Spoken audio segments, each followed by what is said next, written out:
Welcome everyone to this Friday night Bible study. I want to welcome all those that are here with us live. I want to welcome those that are joining us on our Zoom. And we certainly want to welcome those who will be seeing this on our YouTube channel. Welcome all of you. Listen, this is part 7 of the book of Exodus.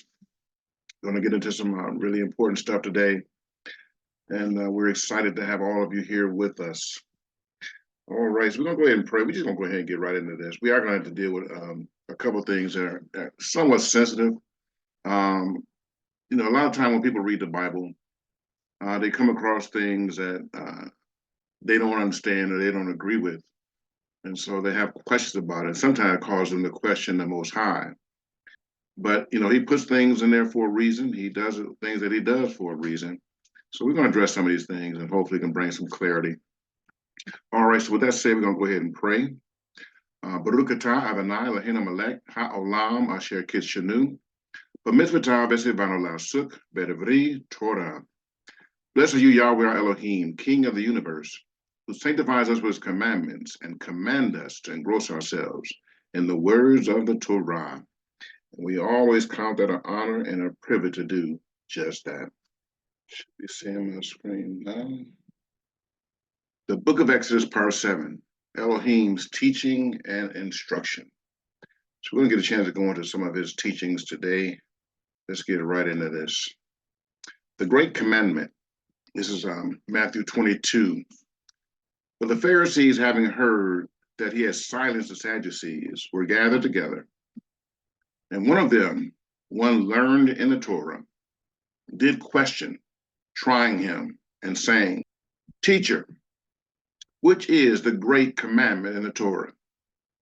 And Yeshua said to him, You shall love Yahweh, your Elohim, with all your heart, with all your being, and with all your mind. This is the first and great commandment. And the second is like it. You shall love your neighbor as yourself. On these two commands hang all the Torah and the prophets. There are 613 Torah commands, 248 positive commands, which is, in other words, these are things that you should be doing, right? Things that you should be doing. And then 365 negative commands, things that you should not be doing. Of the 248 positive commands, only 126 are currently applicable. And of the 365 negative commands, only 243 are still applicable.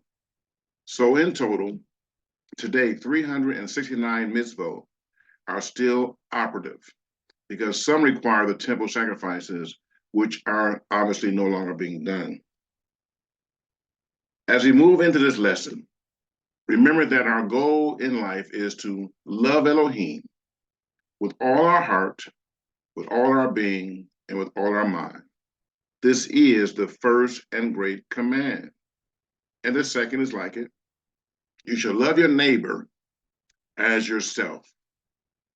The teaching and instructions that we will hear today are designed to guide us in this very thing, loving Yahweh, our Elohim, with everything we have, and loving our neighbor as ourselves. With that said, we do have a sensitive topic to discuss as a result of part of today's teaching, as it involves servants and slaves. During this lesson, we will cover various teachings and instructions that the Most High gave to Moshe for the children of Israel to follow. One of the instructions was a treatment of servants, sometimes called bondmen or slaves, depending upon the translation. And given the sensitive nature of this topic, I wanted to address it before the lesson began. Ancient Hebrew society allowed slavery. However, total domination of one human being by another was not permitted. Rather, slavery in antiquity among the Hebrews was closer to what would later be called indentured servitude. In fact, there were cases in which, from a slave's point of view, the stability of servitude under a family in which a slave was well treated would have been preferred to economic freedom. they would benefit from the wealth and security of the master. Eleazar was a bondservant and steward to Abraham. He would have received Abraham's wealth if not for Isaac's birth, right? So we obviously see that because he honored Eleazar as his servant, but he did not want to die, being childless. So that's why he petitioned the Most High that he would be able to have a son so he could truly carry on his lineage. But Eleazar was treated well by Abraham. So it should be noted that there were two basic categories of servants or bondmen in the Hebrew community: those who were native-born Hebrews and those who were not. The main source of non-Hebrew slaves were prisoners of war. The laws governing non-Hebrew slaves were more harsh than those governing Hebrew slaves. Non-Hebrew slaves could be owned permanently and bequeathed or willed to the owner's children, whereas Hebrew slaves were treated as servants, almost like employees, and were released after 6 years of service or the occurrence of a Jubilee year. So whichever one came first. So they were contracted, for example, for 7 years, but the year of Jubilee came up in 2 or 3 years. Whenever that Jubilee year showed up, all those contracts were canceled out. Hebrew slaves, in contrast to non-Hebrew slaves, became slaves either because of extreme poverty, in which they could sell themselves to an Israelite owner, or because of an inability to pay a debt. So these are things that existed even in Yeshua's time. He talked about, debtor's prison. Understand that under no circumstance, and I mean this, under no circumstance were servants, whether Hebrew or non-Hebrew in origin, permitted to be treated like those who endure the harsh and inhumane conditions of the transatlantic slave trade that brought the Hebrews to the Americas. It was not performed that way. They were not lynching. They were not doing all these different things. They were not, raping, wives and doing all this different stuff. That was a inhumane treatment of a people, and they were definitely trying to assert a dominance over the Hebrews that were brought here, which were our ancestors. So with that said, let's continue our study of the book of Exodus, part 7. And we're in chapter 21. These are the right rulings which you are to set before them. When you buy a Hebrew servant, he serves 6 years, and in the 7th, he goes out free for nothing. When he says for nothing, he means that he does not have to pay a fee of redemption in order to go free. Once that term is up, he's able to be set free without being redeemed. If he comes in by himself, he goes out by himself. If he comes in married, then his wife should go out with him. If his master has given him a wife, and she has borne him sons or daughters, the wife and her children are her master's, and he goes out by himself. And if the servant truly says, I love my master, my wife, and my children, let me not go out free, then his master shall bring him before Elohim, and shall bring him to the door or the doorpost, and his master shall pierce his ear with an awl, and he shall serve him forever. So this is their form of ear piercing, to put a nail through his ear, create the hole, and then obviously pull the nail out, and he would be, symbolized as being a servant for life. And when a man sells his daughter to be a female servant, she does not go out as the male servants do. If she is displeasing in the eyes of her master, who has engaged her to himself, then he shall let her be ransomed. In other words, let somebody else pay the bridal price for her and take over that obligation to be that person's husband. He shall have no authority to sell her to a foreign people because of him deceiving her. Because this could have been a Hebrew woman, and the Most High was not giving them permission to sell a Hebrew woman to a foreign land. And if he has engaged her to his son, he is to do to her as is the right of daughters. So she got the same rights if she was born into that family, if she was sold. And you may ask, well, why would a Hebrew family sell their daughters. Well, it may be extreme poverty. They may be in a situation where they just don't have the money. And so it was permitted to allow their daughters to be sold, but they're not selling them. Again, we have this concept of what slavery was like because we know somewhat of the history of what Hebrew people went through here in the United States. But this form, and I talked about it before, but I just want to reiterate it.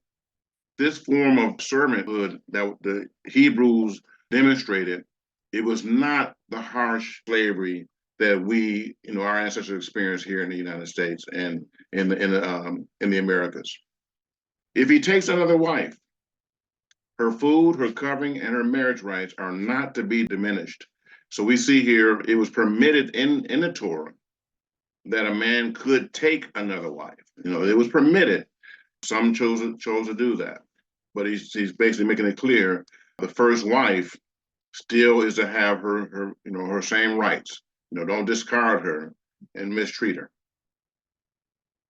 And if he does not do these three things for her, then she shall go out for naught without silver. What does that mean? I'm gonna read that again.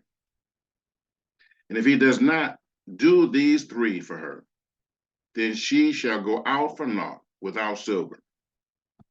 In other words, this man, he had to pay a bridal price to the father for his rights to have this woman. After he's contracted to have this woman, he's paid the bridal dowry.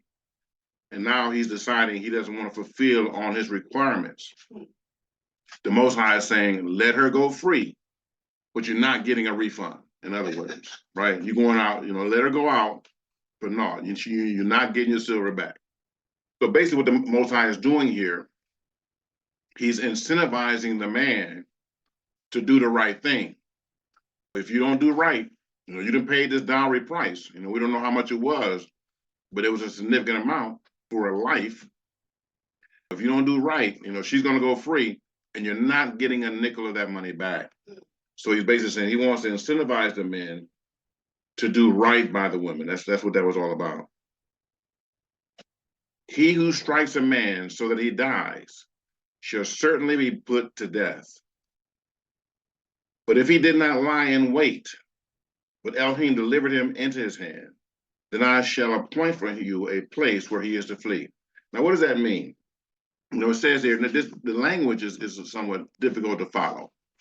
But if he did not lie in wait, but Elohim delivered him into his hands, he's just saying, by chance, this man came across him.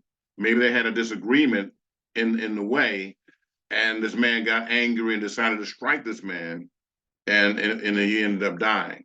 It's basically this. In this situation, it is manslaughter, right? They got into a fight. He got angry. He may even picked up a rock or something. He killed the man. This is considered manslaughter. And the Most High is saying, he's going to allow him to run into a particular city. They had cities of refuge. And so in the city of refuge, a man could run there. And as long as he stayed there, then he can move, come and go as he will within that city. But if he left the city of refuge and he was caught by that family who had lost a loved one, then he could be required to pay restitution up to and including possible death, okay? But when a man acts presumptuously against his neighbor to kill him by treachery, you are to take him even from my slaughter place to die. So in other words, this dude, you can see he's lying in wait. As soon as he get here, man, I'm gonna stab this joker. But we don't know what's going on, but his heart is not right in this situation. So if he kills this man and then runs to a city of refuge, the Most High is saying, I don't care about him being in a city of refuge. Go and get him and bring him to justice. This is what he's saying in this situation. He had time to think about it. It wasn't just a momentary situation, but he's literally lying in wait to take him. He even got a partner to back him up. And he who strikes his father or his mother shall certainly be put to death. Right. Now this boy is saying, Dad, I didn't mean it. Yeah, but you dishonored him. And see, anyone who would dishonor his mother or his father, this person is dangerous to society, right? These are the people that brought him up. These are the people that brought him into this world. If you can't honor them, you're certainly not going to honor the Most High, who you cannot see. And so this is the reason why, they had this very, what would appear to be a very harsh rule, but it's incentivizing the children to understand, if you don't honor your mother and your father, your days are not going to be long on this earth, right? So it's important that you do that. And he who kidnaps a man and sells him, or if he is found in his hand, shall certainly be put to death. We know this is not right. You're going to take somebody's liberty. You're going to try to sell them, maybe sell them to a different country, sell them to a different place, make money, make profit off of somebody else's liberty. He said, no, we're not allowing that. That's definitely not treating your neighbor as yourself, right? And he who curses his father or his mother shall certainly be put to death. Mom like, what is this boy doing? And dad say, yeah, I got something for him, right? Yeah. He who curses his father or his mother shall certainly be put to death. Again, if he can't honor his father and mother, he won't honor the Most High, he won't honor his neighbor, he's going to become a danger to society. And when men strive together, and one strikes the other with a stone or with his fist, and he does not die, but is confined to his bed, if he rises again and walks about outside with his staff, then he who struck him shall be innocent. But he only pays for lost time and sees to it that he is completely healed. So he's basically paying for pain and suffering. He hasn't been able to work this field. He may be losing money because the lost work time. So he's requiring him to pay those things, right, and to make sure that his medical bills are taken care of. See that he is completely healed. And when a man strikes his male or female servant with a rod, so that he dies under his hand, he shall certainly be punished. Now, in this situation, we have to assume that he's talking about a female servant, a male or female servant here. This is not a Hebrew. This is not a Hebrew servant. He would not be striking a Hebrew with a rod. Okay, so again, you got to differentiate between those two situations. This is a person who's now serving this man who was a captive through a military situation. Could be one of the people that they took when they were taking over the lands. And so, again, they got a different set of rules for them, right? But if he remains alive a day or two, he is not punished, for he is his property. And so we certainly know that this is not a Hebrew, because a Hebrew does not become permanent property of the master. When the Jubilee year comes up, or within 7 years, that person is to go free. So this person is not a Hebrew. And when men strive, and they shall smite a pregnant woman, and her children come out, yet there is no injury, he shall certainly be punished according as the woman's husband lays upon him. He shall give through the judges. So this man said, man, you hurt my wife. You got to pay me some money. And you see, he got the bag of money in his hand. I need you to take care of this. And so they're going to make sure that the court system, in other words, the judges are part of this process. He's paid to the court system. The court system makes certain then that the man who's offended receives his compensation. But if there is injury, then you shall give life for life, eye for eye, tooth for tooth, hand for hand, foot for foot, burn for burn, wound for wound, lash for lash. Right. So if you committed some kind of a crime against this man's wife, or you caused injury to this man's wife, and death occurs, or anything that's lost, right? Any of these body parts are lost, there's an expectation of tit for tat in this situation. Okay. And when a man strikes the eye of his male or female servant and destroys it, he is to let him go free for the sake of his eye. This is all categories. And if he knocks out the tooth of his male or female servant, he's to let him go free for the sake of his tooth. And when an ox gores a man or a woman to death, then the ox shall certainly be stoned, and his flesh is not eaten, and the owner of the ox is innocent. However, if the ox was previously in the habit of goring, and his owner has been warned, and he has not kept it confined, so it has killed a man, or a woman. The ox is stoned, and his owner also is put to death. Now, this is a punishment for his negligence now.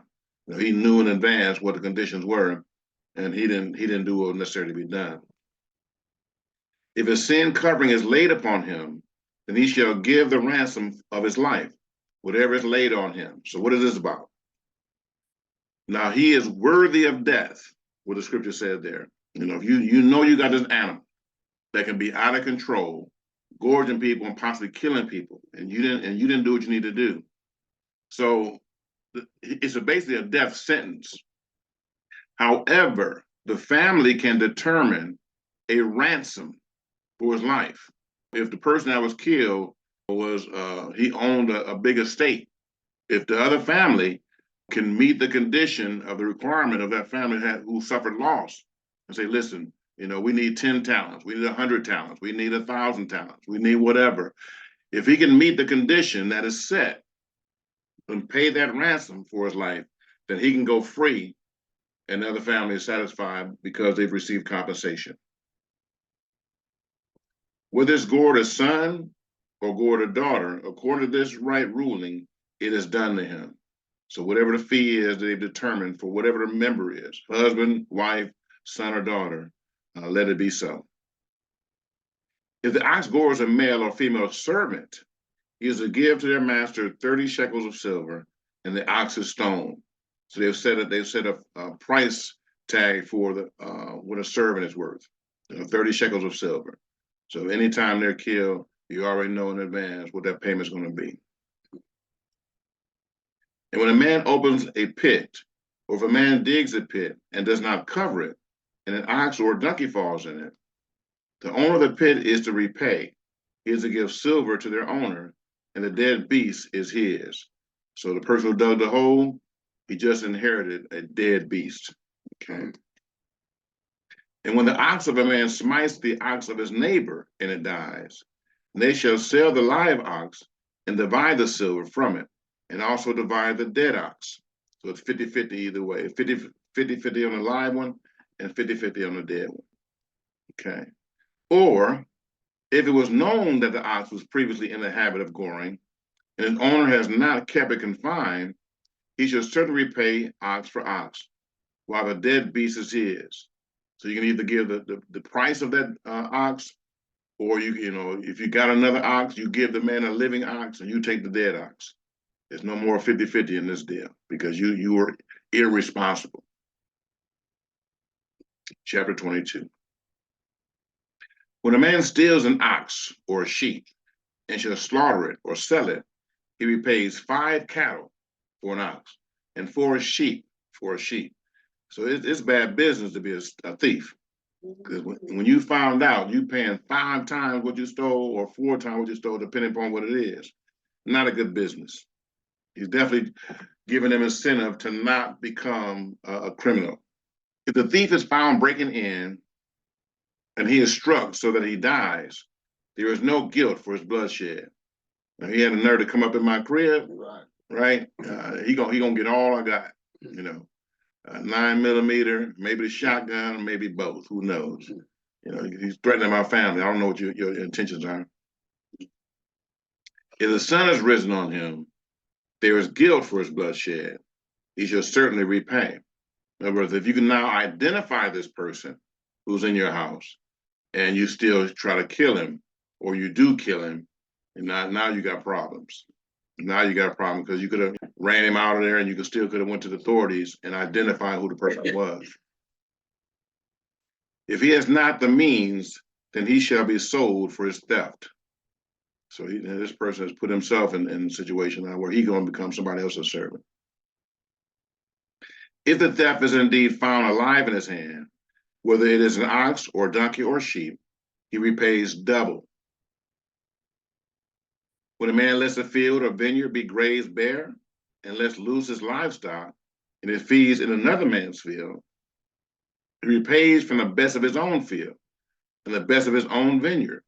So he's really putting responsibility on these owners, right?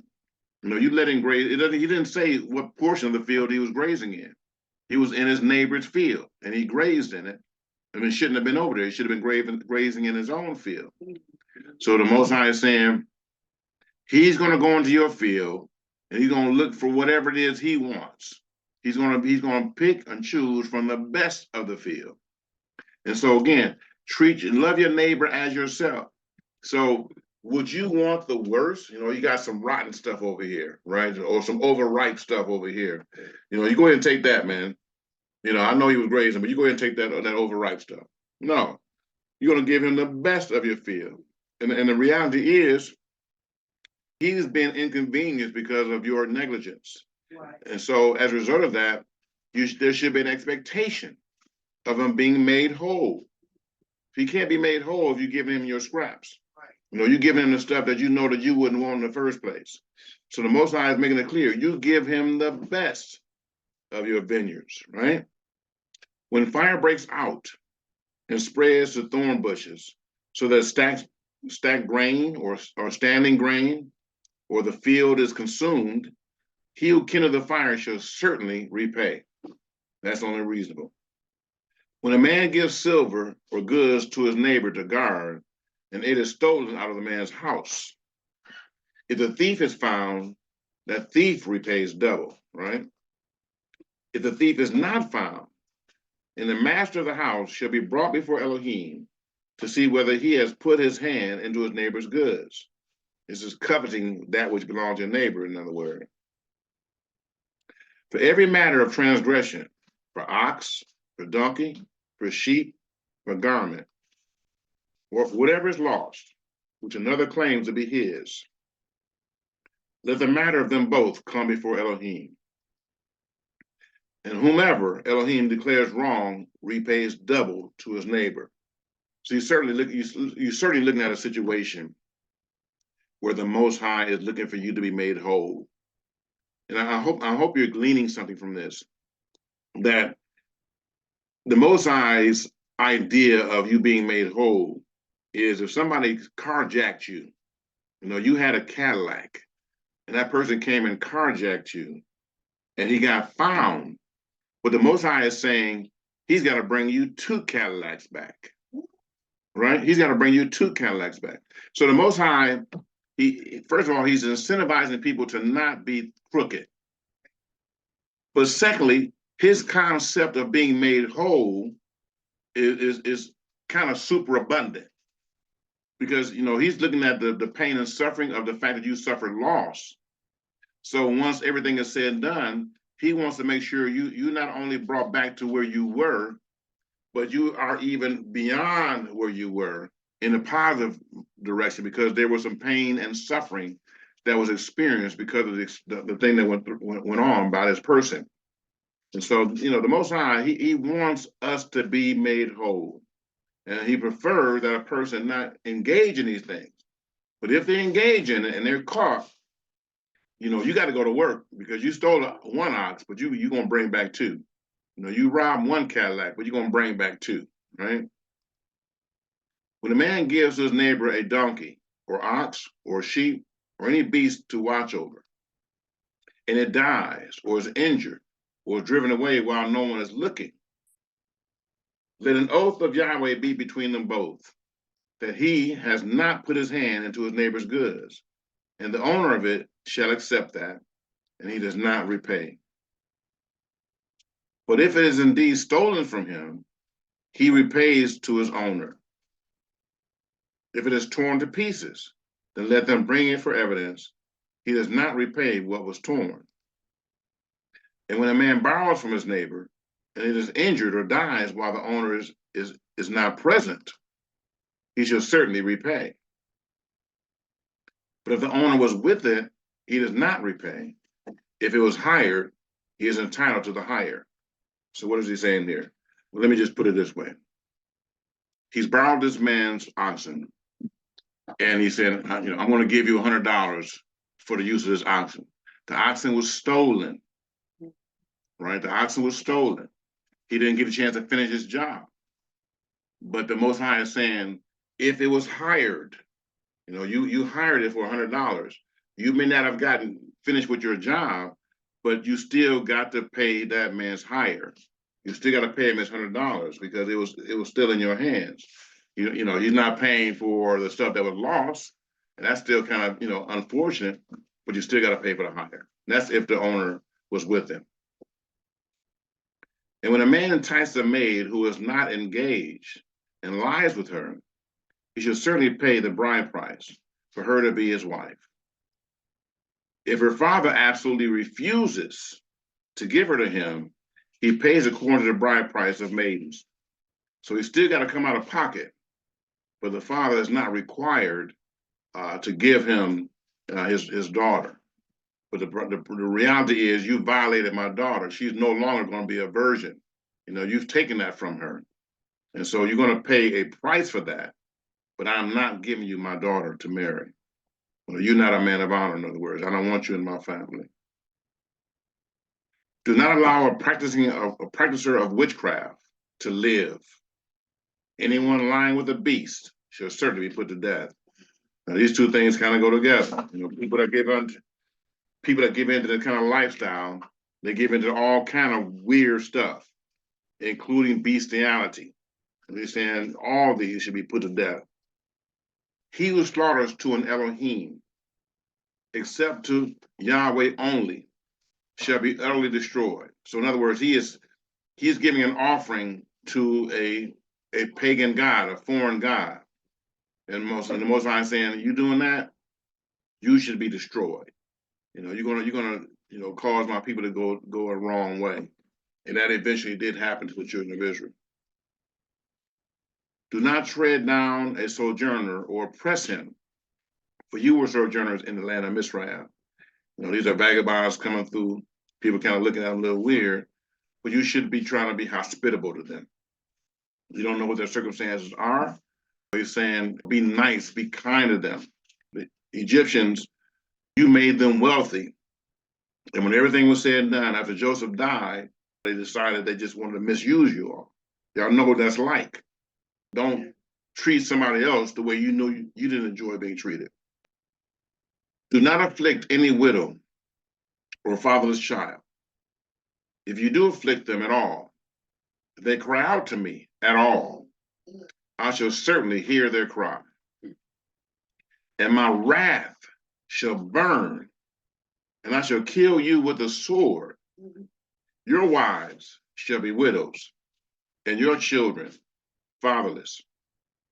I remember the situation. I was getting ready to get into mortgage brokering. Back, it was somewhere around 2000, year 2000. And I was having an interview with this man. You know, he was wanting me to partnership with him. And he was, you know, telling me the kind of money he was making. He said, man, you know, you got skills, you know, come on in, you will kill this game. And so I was very much interested in it. You know, I went home, telling Terry about it. You know, we was, you know, looking at possibly doing some things. And then the Most High started dealing with me. He said, I do not want you in partnership with this guy. I mean, I could just feel it in my spirit. He did not want me to get with this guy. And I'm like, Most High, did you hear the kind of money he was talking about? And he was like, I don't want you to be in partnership with him. I said, well, I got one more interview with this guy. Let me just have this last meeting with him, and then we'll make a determination at that point. And so I went to the meeting, and he was on the phone before we started talking. He said, well, have a seat, man. I got to handle this matter. And so he's talking on the phone with this woman, I found out later, whose husband had just recently died. And he was a breadwinner. And so the woman was now in distress. And so the man, you know, he was kind of telling her, you know, he's gonna work it out. He's gonna work it out. Don't worry about it. And we're gonna get through this. But then when he got off the phone, he showed me a stack of deeds that he had acquired. And he said, man, I just got off the phone with this lady, and her husband just died a little while ago. And so, you know, she's trying to sell her home and get out from under it. But I'm just waiting her out. Eventually the pressure gonna get so great that I'm gonna be able to, you know, really lowball her. Then I'm able to get it for a really good price. And as soon as I heard him say that, I said, I got to go. Because that day, the Most High, he had just shown me this verse of scripture. where he says, do not remove the landmarks of the fatherless and the widows. If you, in other words, you got this land that's been set aside for these fathers and widows. And when you start removing the land stakes, that means you're taking possession of their property. And he said, you will take the Most High on as an enemy when you do that. And so I had just read it that morning. At the time, I was reading Psalms and Proverbs every day. And I just happened to have read that verse of scripture. And as soon as that man told me what he was doing, I wanted to hurry up and get up out of there. I knew a lightning bolt was going to come through that building and take this man out. I just I got to get away from this dude. So it's important that we understand the heart of the Most High. Women should be covered, protected. They are a protected class. Children are a protected class for the Most High. And when men who are, the Bible already says women are weaker vessels. So what does that mean? The man is the stronger vessel by default. So when a man is taking advantage of women and children, that bothers me, and it bothers the Most High, because the Most High is saying, take care of them. Take care of them. I heard another story where this woman was living across the street from this couple, and the man had found out that her husband had died. And so he had been going through some Torah class and things, and he found out his responsibility for widows. And so he began to take out time to find out what she needed in her home. And he began to take care of her. And, the wife was all for it. Certainly, let's do this. And so something ended up happening to the husband, and he ended up dying. And the news got to the widow that was across the street. And she was also in understanding of the Hebrew way. And she said, ma'am, you know what your husband has done for me. All the time he's been able to bless me since I lost my husband. The Most High has promised to take care of you and that you will not end up in this condition if your husband do the right thing. And he's done that. So based on the strength of that promise, I want to go to the hospital. We're going to pray. And so they went to the hospital. And the doctor said, he's in there on the bed, but he is lifeless. She said, I want to go pray. And this woman prayed for this man. And within a few moments, life came back in his body. And she went in there with full faith, knowing she understood what the Most High said in his word. And on the strength of this knowledge, she called life back in his body. And that man came back to life. See, the Most High, his lifestyle is revealed in these scriptures. Yeah. And so when you understand it and you're walking in it, you are now empowered to be able to make demands on the Most High, because he's a covenant keeper. Yeah. And the Torah is his covenant language. It's really the contract. And so when you understand the contract, you can make demands based upon the contract. If it's not in the contract, then there's no demand to make. But if it's in the contract, then you having a right to make a demand on that contract, and the Most High will honor it. And that's what he did in that situation with this widow woman. He said, this man has taken care of me. I don't know where I would be if he hadn't done the things. I mean, I know he fixed her garage door, and he was doing some other stuff for this woman. And so when she found out that he had died, and no, not so. He was not, he hadn't lived his 70. She said, no, he's gonna live a full life. Let's get up to this hospital and let's pray. Mm-hmm. Absolutely. It is so important to really have an understanding of the contract, okay? Because if we have an understanding, it's a twofold. One, we'll be able to stay in a position where we know what the will of the Most High is, and we're able to do those things that are pleasing. Mm-hmm. And in the same token, I say three, because in the same token, we're being a blessing to other people, because all of his word is about, the contract is about being a blessing to others, because you be blessed as you bless others. So, you've been in a relationship with the Most High, you're in a relationship with those around you that have a good understand that you are a person of your word, because you're walking of the word.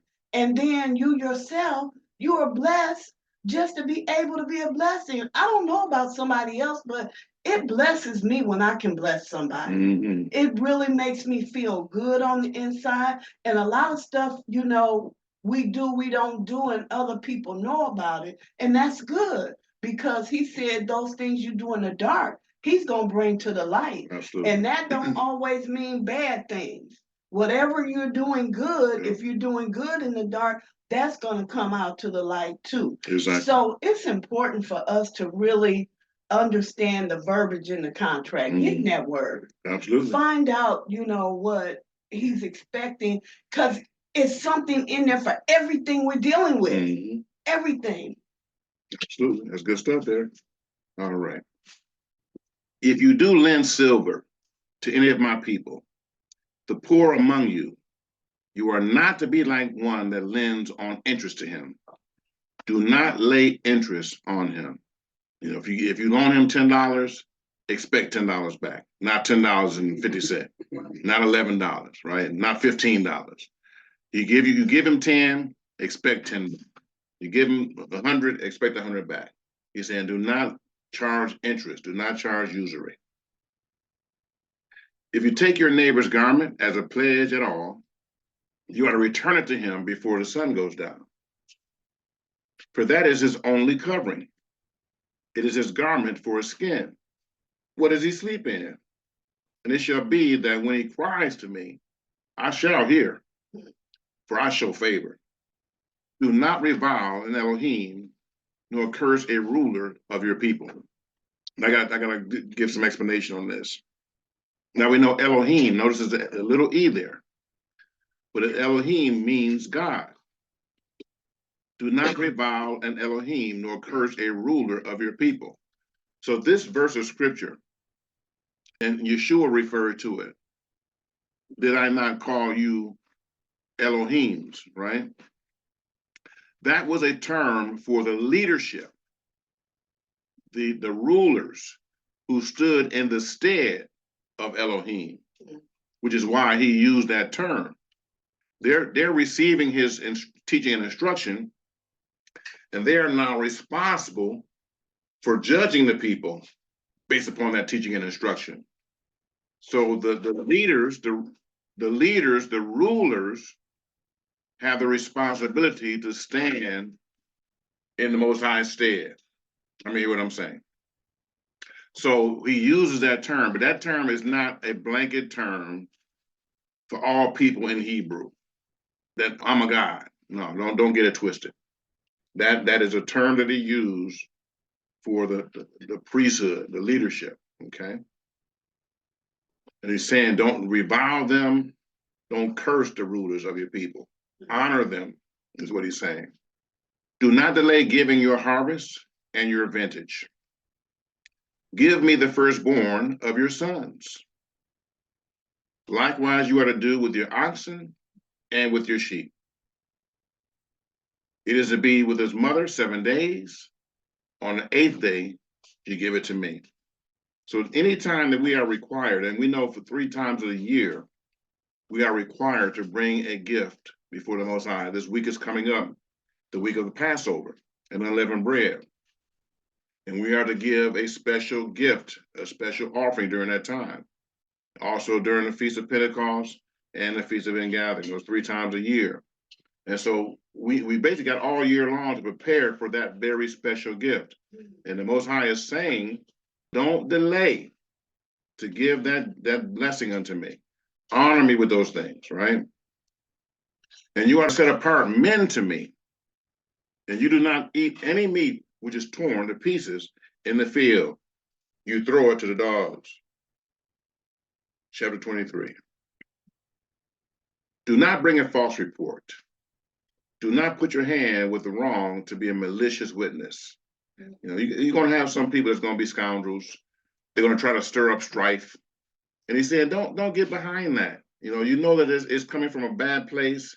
They're creating a false report. They're trying to come against this man's testimony, his witness before people. Don't get behind that kind of foolishness. He's saying, don't do it. People do that in churches. They're trying to get positions and things. They badmouth people and stuff. They do it in business. He's saying, don't do that. Do not bring a false report.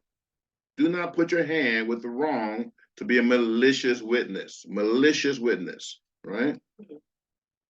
Do not follow a crowd to do evil, nor bear witness in a strife, so to turn aside after many, to turn aside what is right.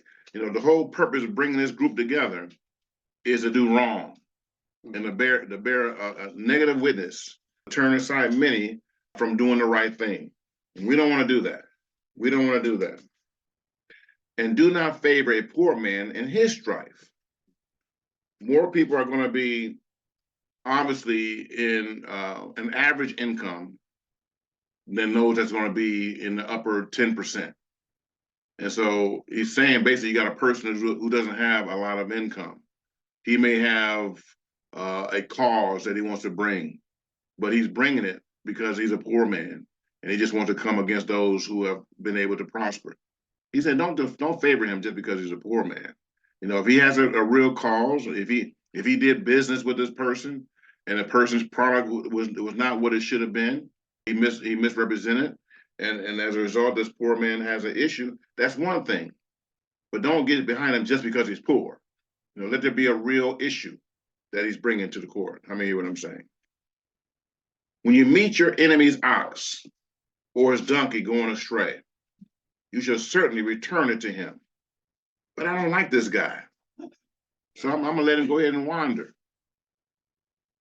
What's the greatest commandment? Love Yahweh your Elohim with all your heart, soul, and strength, all your mind. And the second one is like unto it. Love your neighbor as yourself. So now when you see that whatever it is wandering, you got to stop and say, how would I feel if that was mine? And I was getting ready to lose my prize bull, my prize cow, or my car, right? Whatever it might be. How would I feel if I was losing my stuff? I would not like it. So I'm going to be neighborly to this man, even though we've had some differences in the past. I'm going to treat him the way I want to be treated. And it's not going to always be easy, but it is the right thing to do.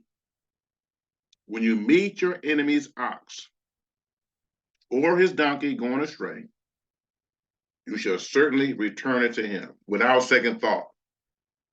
As soon as you see the situation happening, do the right thing. And do it right because it's right. Don't brag about it. Don't get in their face and say, you're not taking care of your stuff. I had to look out for your stuff. None of that. Just do the right thing and then go about your business. Walk in love. When you see the donkey of him who hates you, lying under its burden, you shall refrain from leaving it to him. You shall certainly help him. Now that's going to require some energy. He's got this big weight, this big burden of stuff on him, and it's weighing him down. You got to get in there and say, I got to help this mule. In today's time, a man got a flat tire, and he's got a truck full of stuff. And, you don't like him, but, you see him on the side of the road, you stop. You help him out. Make sure he gets to where he's got to go. Because love is the one weapon in your quiver that never fails. It's an amazing thing. But when I read that in Corinthians 13, he said, love never fails. When I saw that, I said, wow, that's a powerful statement. Because, you can have a gun and somebody can be attacking you and they can misfire, right? You can pull the trigger and nothing happened. It's been known to happen before, right? But he's saying love never fails, right? It never misfires. You're walking in love, then the Most High, he's looking out for you. And if it's not reciprocated, then the Bible says now he's going to take it upon himself. I'm talking about the Most High now, to heap hot coals of fire upon that person who does not reciprocate the love. But at least we have done our part in maintaining our love walk, even in the face of those who may despise us, right? That's part of the contract. That's part of the contract. You shall certainly help him. Do not turn aside the right ruling of your poor in his strife. You got a poor man who's got some issues going on. And he said, well, he ain't all that important. No, I don't get any business from him. He ain't got no money. I can't get any contracts from him. But he's got an issue. And the Most High is saying, rule rightly for those who don't have great means before you. You know, he doesn't have a big estate, but he still has a right to be heard. He has an issue, hear him out. Keep yourself far from a false matter, and do not kill the innocent and the righteous.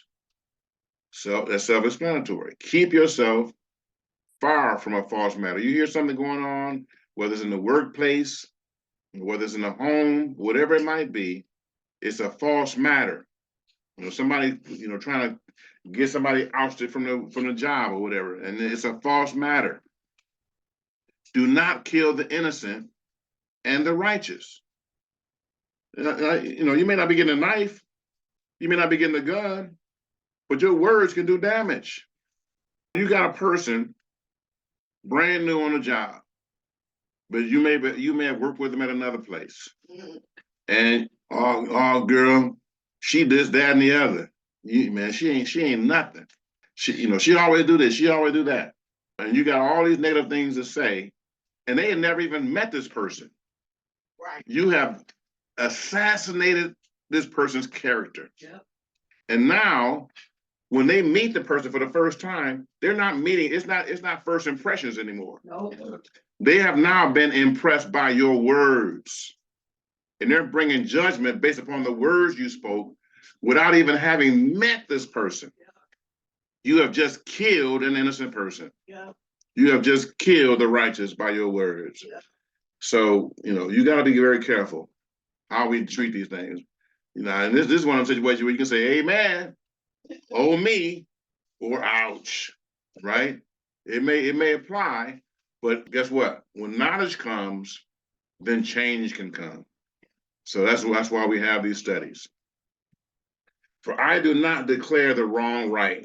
The Most High is saying, I do not declare the wrong right. Nothing you can do, nothing you can say is going to make that wrong situation, that's character assassination, right in my eyes. I'm not seeing it like that.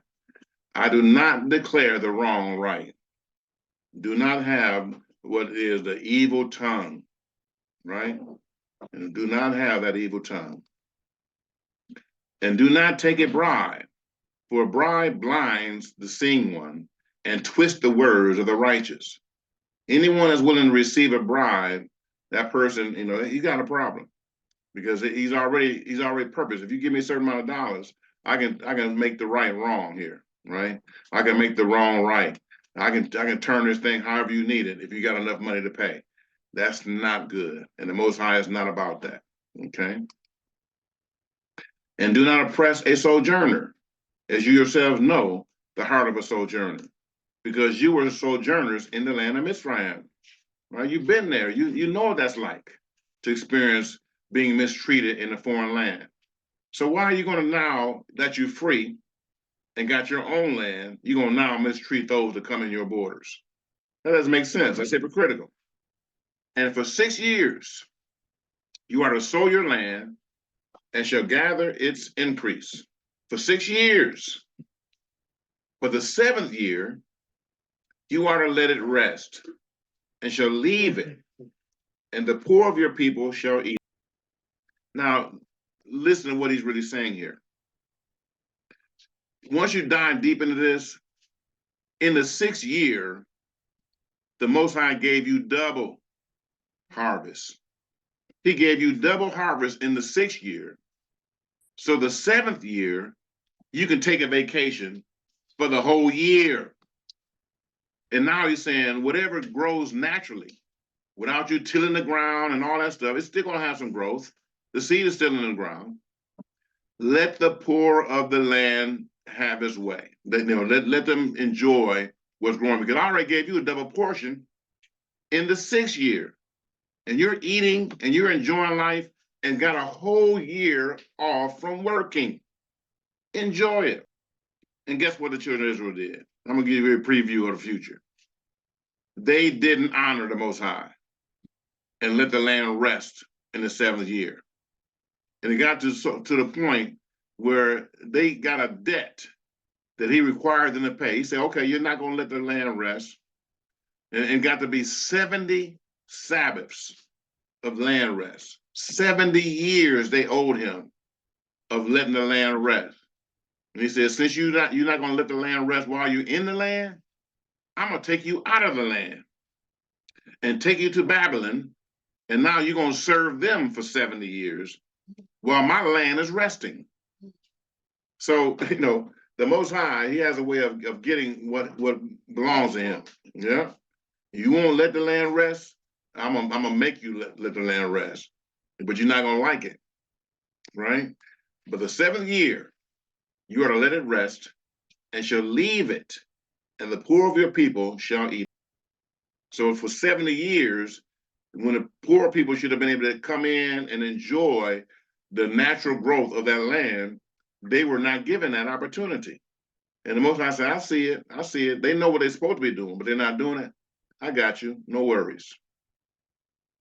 And when they leave, the beasts of the field eat. So the poor left some stuff, and now it's the animals' time to eat. Do the same with your vineyard and your olive yard. 6 days you are to do your work, and on the 7th day you rest, in order that your ox and your donkey might rest, and the sons of your female servants and the sojourner be refreshed. So we can already see the heart of the Most High. He cares about everybody. He cares about the stranger among you. He cares about the animals among you. So he cares about you, but he just needs for you and I to do what is right. I mean, hear what I'm saying? And in all that I have said to you, take heed and make no mention of the name of other mighty ones. Let it not be heard from your mouth. 3 times in a year, you are to celebrate a festival to me. Guard the festival of Matzah.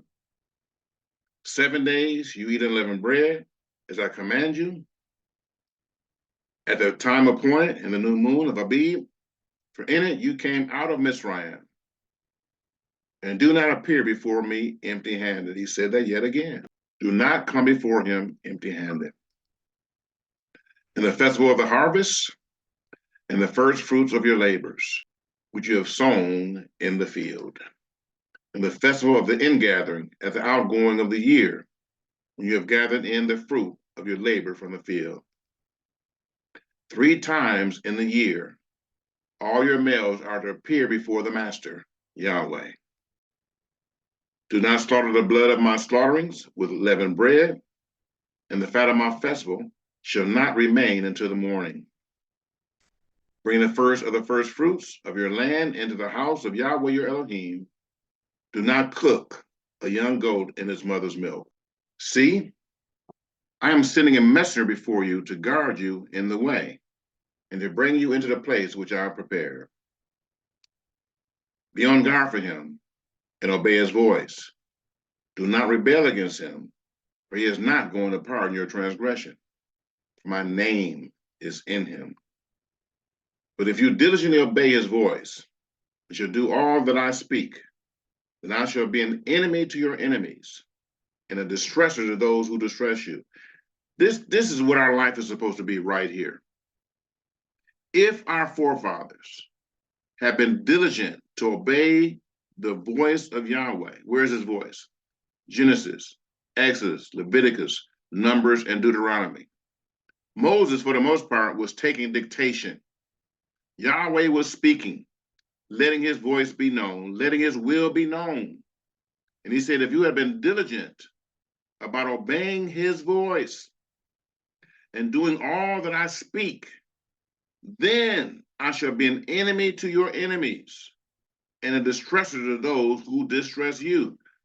There should have been no way for them to put us in ships and take us out of that land. The only reason why that was even possible was because our forefathers broke contract with the Most High. When they broke contract, he said, just as I have delighted in blessing you, I am going to delight in cursing you, because you did not count it a privilege and an honor to be blessed by me. Right? So we should not be concerned about walking while black, driving while black, shopping while black. You know what it's like when you go in a store and the security guard shadowing you, right? We shouldn't even be those people. But the only reason why we're having those experiences is because our forefathers broke contract.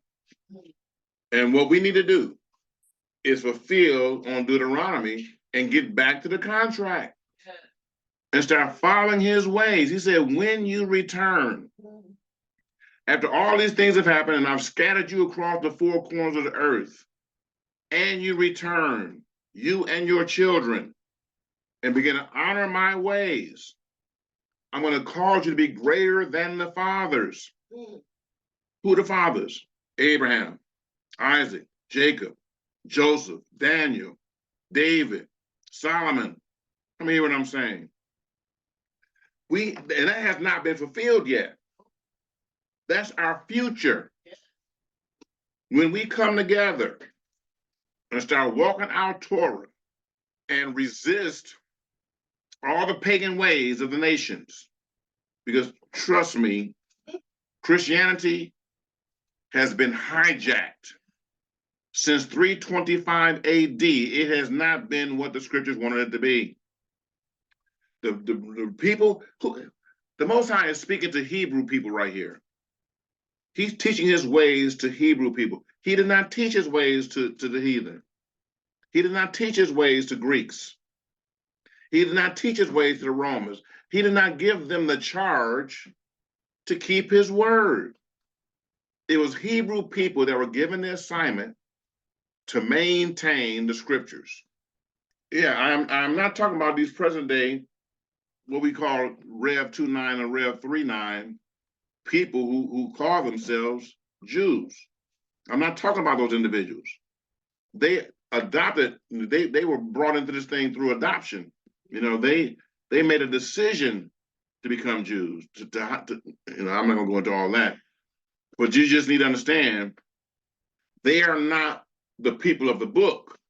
They made a decision to become people that would honor the Torah, supposedly, and they're not. Many of them say they don't even understand it because they don't have the spirit to understand it. They don't know how to walk out Torah because it was not their assignment to walk out Torah, right? They understand what they understand about Torah because our ancestors, when they learned that they had adopted the faith, sent a entourage to them to train them in how to keep the Torah. But to today, when they open up the book and try to read it, they don't get a clear understanding of it. They're not walking that truth. You know, they don't understand. So you know, but my point is, we need to get back to the book.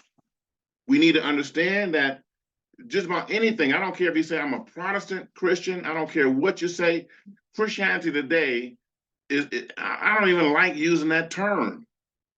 The Bible in the book of Acts said it was called the way. The way, it was following the teachings of Yeshua and keeping the Torah. He walked in everything from Genesis to Malachi. That's all they had. They didn't have Matthew, Mark, Luke, and John and the epistles. They had the Tanakh, the Old Testament, and he walked in that. Yep.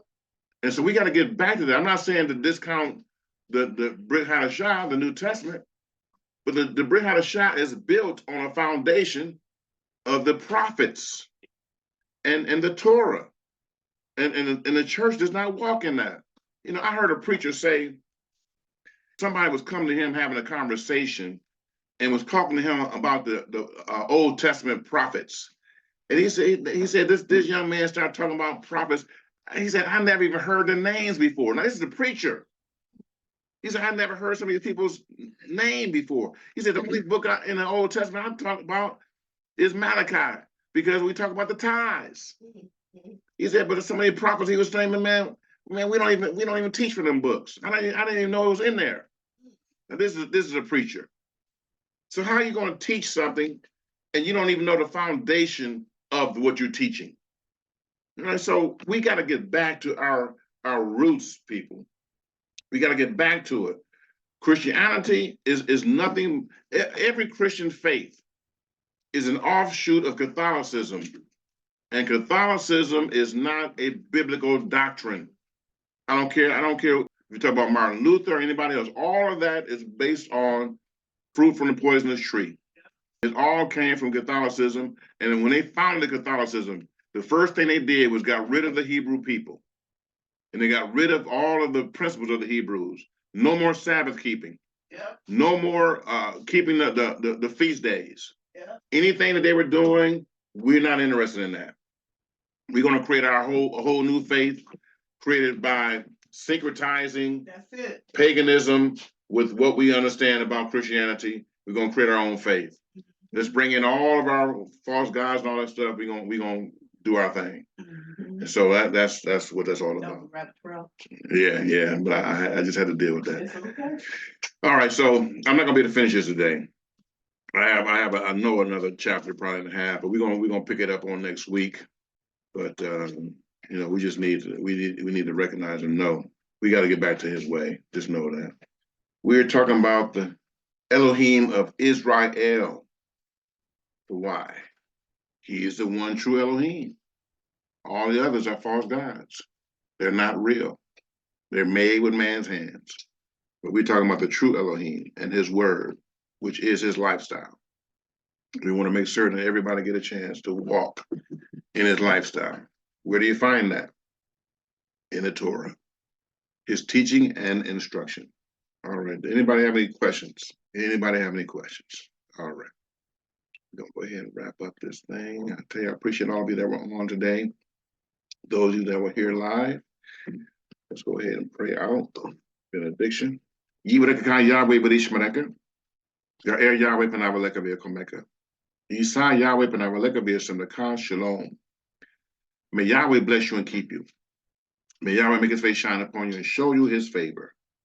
And may Yahweh lift His countenance upon you and give you what? Shalom. Peace. Nothing missing, nothing broken, and nothing lacking. He wants you to be whole and complete. All right. So this teaching will be available on Tuesday. Yahweh say the same. We'll get everything out and on our YouTube channel. There's Dr. Russ E. Hoover. Get a chance to go there and visit some of our different teachings. You know, we have many teachings there, and we steady adding to it. Go there and do all those YouTube things, right? Get a chance to subscribe, watch the videos, give it a thumbs up, and hit the bell, which will give you notification of any new videos that we are dropping. We want to grow this channel, make sure that we are getting pushed out there into the community by the YouTube leaders. So we need your help and support to do that. All right. And so with that said, I just want to remind everybody that greater is He that is in you than he that is in the world. And I've cheated. I read the end of the book, and this is what I discovered. We win, and the devil loses. And there's nothing he can do about it. All right? So until next time, saints, this is Dr. Russ E. Hoover. We are signing off. Be blessed. Enjoy this week that's coming up. We're going to go into Passover and unleavened bread. Make sure those of you that are keeping the Hebrew ways get all the leaven out of your house. You want to make sure you have nothing but unleavened bread. Go get you some matzah, and you're going to be eating matzah for the 7 days of Passover. All right. So we appreciate each and every one of you. So till next time, this is Dr. Rusty Hoover. We are signing off. Be blessed. Shabbat Shalom.